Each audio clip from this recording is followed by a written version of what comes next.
C programming এর Bangla video টিউটোরিয়ালে আপনাদের সবাইকে স্বাগতম। আমি মোহাম্মদ শরীফ চৌধুরী। আজকের পর্বে আমি স্ট্রাকচার এবং পয়েন্টার নিয়ে কাজ করব। পয়েন্টার কেন জরুরি সেটা আমরা আগে থেকেই জানি, কারণ রেফারেন্স পাঠাতে এটা ইউজ করা হয়, মেমোরি অ্যাড্রেস পাঠাতে, যাতে আমরা সরাসরি মেমোরি নিয়ে কাজ করতে পারি। ফাংশনে এর যথেষ্ট পরিমাণ ব্যবহার রয়েছে। সো আজকের পর্বে আমরা দেখব যে স্ট্রাকচারে কিভাবে আমরা পয়েন্টার ইউজ করব এবং পয়েন্টারের মাধ্যমে কিভাবে আমরা স্ট্রাকচারের মেম্বার ভেরিয়েবলগুলো অ্যাক্সেস করতে পারবো। সো প্রথমেই আমরা আজকে একটা ছোটখাটো প্রবলেম ধরে নিয়ে সেটাকে সলভ করার চেষ্টা করব। আমাদের প্রবলেমটা হলো যে একটা স্ট্রাকচারে দুটো ভেরিয়েবল থাকবে এবং দুটো ভেরিয়েবল আমরা ডিক্লেয়ার করব এবং মেম্বার থাকবে দুটো, একটা হচ্ছে নেম, একটা হচ্ছে রোল, অথবা আমরা ইউনিট ধরতে পারি, যে কোনো কিছু ভ্যালু ধরলাম। সো এই ভ্যালু ওয়াইজ আমাদেরকে এটাকে সাজাতে হবে। কিরকম? প্রথমে আমি একটা স্ট্রাকচার তৈরি করি, স্ট্রাক্ট তৈরি করতেছি যে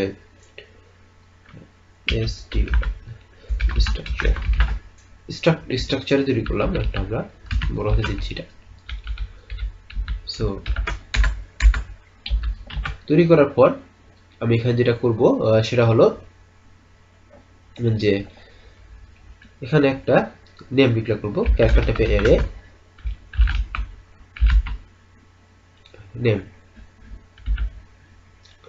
সো এখানে 12 লিখলাম, তারপর ভ্যালু দিচ্ছি, এটা যে ইন্টিজার টাইপের ভ্যালু। সো আমি মেইনের মধ্যে দুটো ভেরিয়েবল ডিক্লেয়ার করব, এর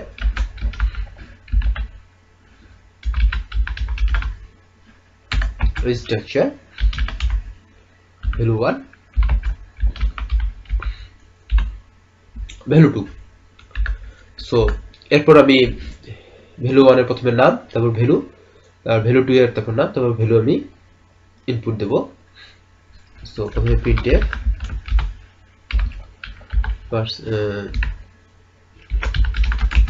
enter value 1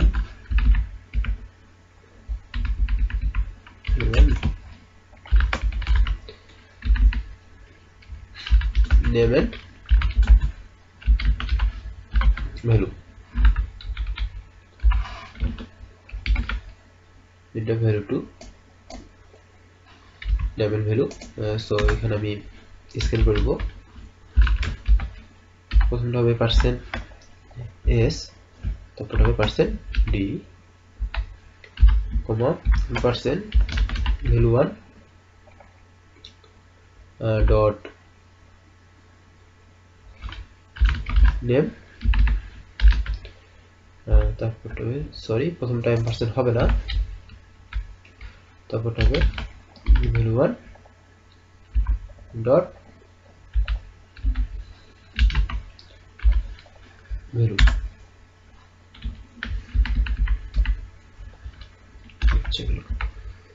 value1 dot value, এবং এখানে হবে এম্পারসেন্ট। আমি জাস্ট এই লাইনটা কপি করব, পেস্ট করলাম। সো এখানে হবে ভ্যালু 2, এখানে হবে ভ্যালু 2। এবার আমরা করব যে ভ্যালু ওয়াইজ শর্ট করব। প্রথমেই যেন আমাদের এই ভ্যালু 1 যদি প্রিন্ট করি তাহলে ম্যাক্সিমাম ভ্যালুটা যেন আগে আসে। একই রকম আমি এখানে প্রিন্ট করলাম printf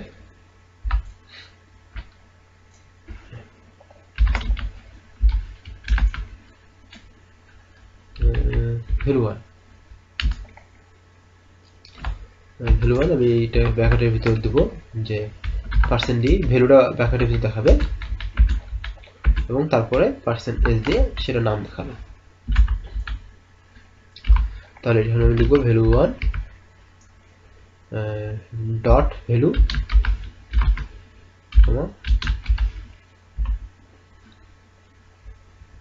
val1 ডট name। আমি এটাকে যদি আবার রিপিট করি, এখানে আমি ভ্যালু 2 দেখাবে এবং এখানে আমাদের লিখতে হবে ভ্যালু 2। সো এই প্রোগ্রামটাকে যদি আমি রান করি,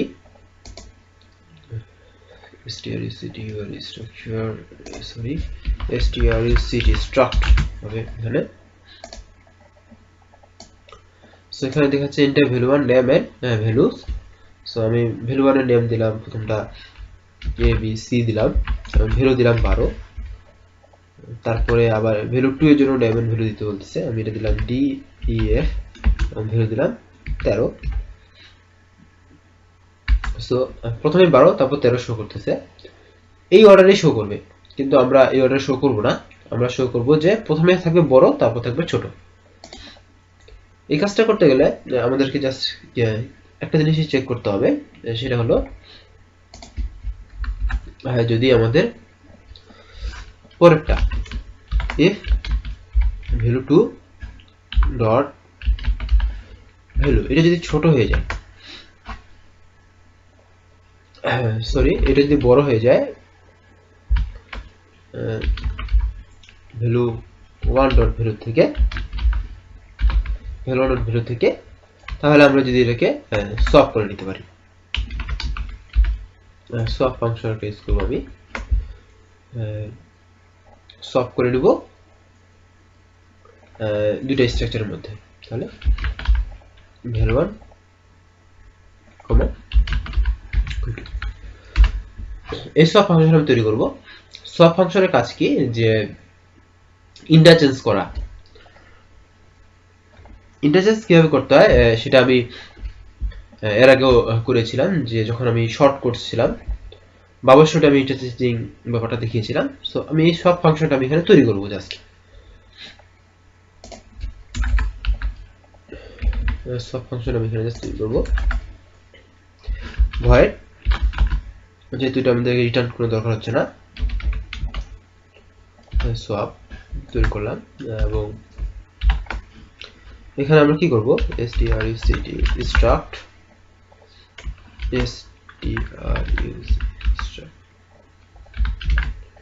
struct structure a comma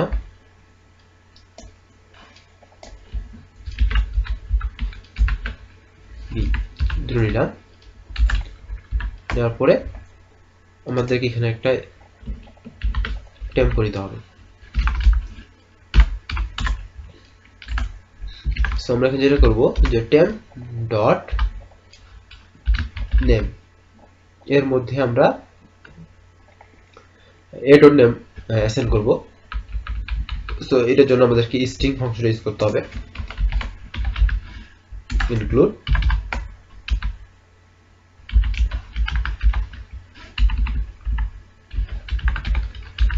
string.h use করলাম এবং এটার জন্য আমাদেরকে strcpy string copy temp.name, a.name use করব। temp.name এর সঙ্গে temp.name এ আমরা a.nameটা অ্যাসাইন করলাম।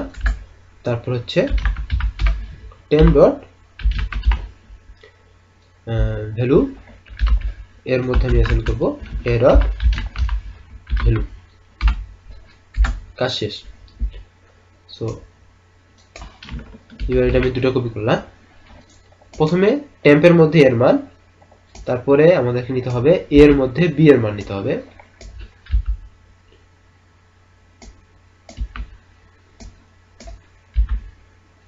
তারপরে কি করতে হবে, b এর মধ্যে আবার a নিতে হবে,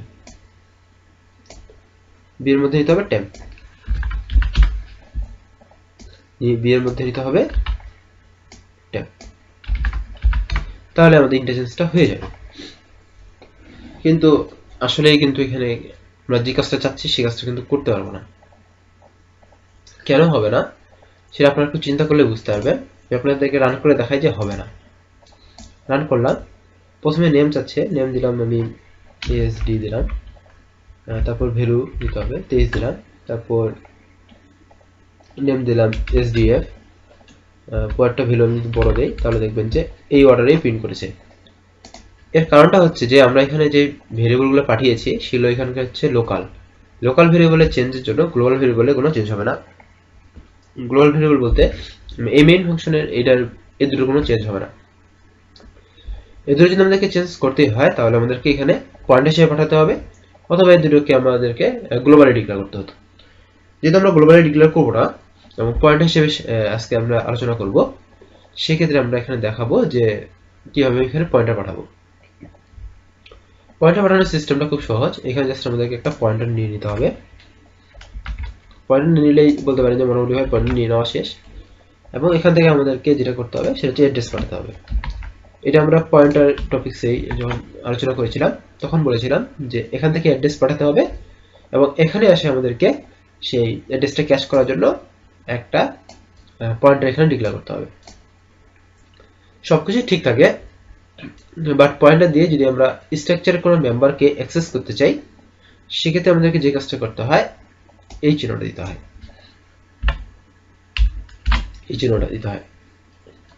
এই চিহ্নটা দিলে আমরা এখান থেকে মেম্বারটাকে অ্যাক্সেস করতে পারবো। যদি আমরা এটা না দিই সেক্ষেত্রে আমাদেরকে ইরর শো করবে।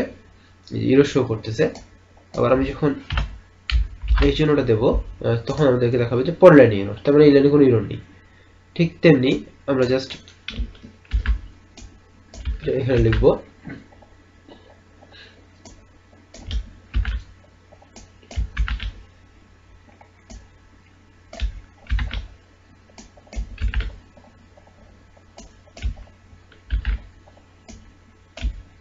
দেখুন আমরা টেম্পে কিন্তু ডট ইউজ করেছি, কারণ টেম্প কিন্তু পয়েন্টার হিসেবে নেইনি আমরা, কিন্তু আমরা এখানে পয়েন্টার হিসেবে যেহেতু নিয়েছি সেহেতু আমরা এটা ইউজ করলাম। এবার আমি এটাকে রান করব। রান হয়ে গেছে। এবার আমরা কি করব, ভ্যালু ইনপুট দেব। প্রথমে নেম দিচ্ছি SD, তারপর আমাদেরকে ভ্যালু দিতে হবে, প্রথমে ছোট, তারপর DESF দিলাম এবং তারপরে বড় দিলাম। দেখাচ্ছে যে ইন্টারচেঞ্জ হয়ে গেছে, প্রথমে বড়টা প্রিন্ট করতেছে তারপর ছোটটা, তার মানে আমাদের যে কাজটা করতে চেয়েছিলাম সেই কাজটা হয়ে গেছে। সো মোটামুটি ভাবে আমি বোঝালাম যে কিভাবে আমরা স্ট্রাকচারে পয়েন্টার ডিক্লেয়ার করব এবং পয়েন্টারের সাহায্যে স্ট্রাকচারের মেম্বার ভেরিয়েবলগুলো অ্যাক্সেস করতে পারবো।